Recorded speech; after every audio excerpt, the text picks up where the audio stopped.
Ош шаарында ишке берүүчү подиум Акбура дарыясынын үстүндө курулуп жатат. Азыркы учурда жумуштун экинчи этабы бүткөрүлүп калды.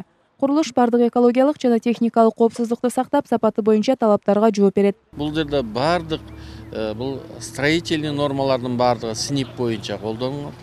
Бул жерде көзөмөлдө экотех инспекциядан бар, технадзор бар, авторский надзор и келе берсе мэриядан Айтмамат Тентебаевич өзү көзөмөлдөп атат. Биз тараптан иши кылып бардык жагынан көзөмөл бар.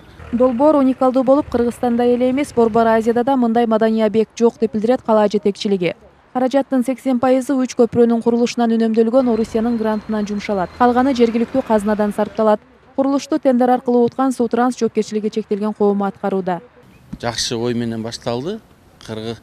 Кыргызстандын элине, Оштун элине, эң негизги Оштун тургундарына бул мындай подиум деп коет. Мындай кыргызча айтканда бул көргөзмө, мындай маданий көргөзмөсү десек да болот да чөлкөмдө. Мындай подиумду куруу менен кол өнөрчүлөргө, сүрөтчүлөргө жана маданият өкүлдөрүнө шарт түзөбүз деп билдиришет шаар бийлиги. Анткени көргөзмөлөр, мода жумалыктары, маданий иш-чараларды Акбура дарыясынын боюнда өткөрүүгө болот. Объект 600 орунга ылайыкташып, мүмкүнчүлүгү чектелүү жарандардын келип көрүшүнө да шарттар түзүлүп, пандустарды куруу каралган. Бул Фергана өрөөнүндөгү эң биринчи подиумдардын бири болот.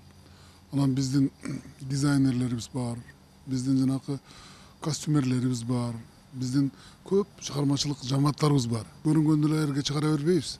Тандалган гана нерселерди чыгарабыз. Ушу шаардыктар келип ошо эс ала турган болуп, ошол көрүшүп, бир машыгуулана турган нерсени кылган жатабыз. Уникалдуу делген подиум март айында толук бүткөрүлөт. Нооруз майрамынын алдында шаардыктарга белек катары тартууланып, майрамдык иш-чаралар өткөрүлөт. Курулуш иштерине жалпысынан 16 миллион сом жумшалууда. Айдай Биделбек кызы, Нурсултан Абдыкерим уулу, Ынтымак.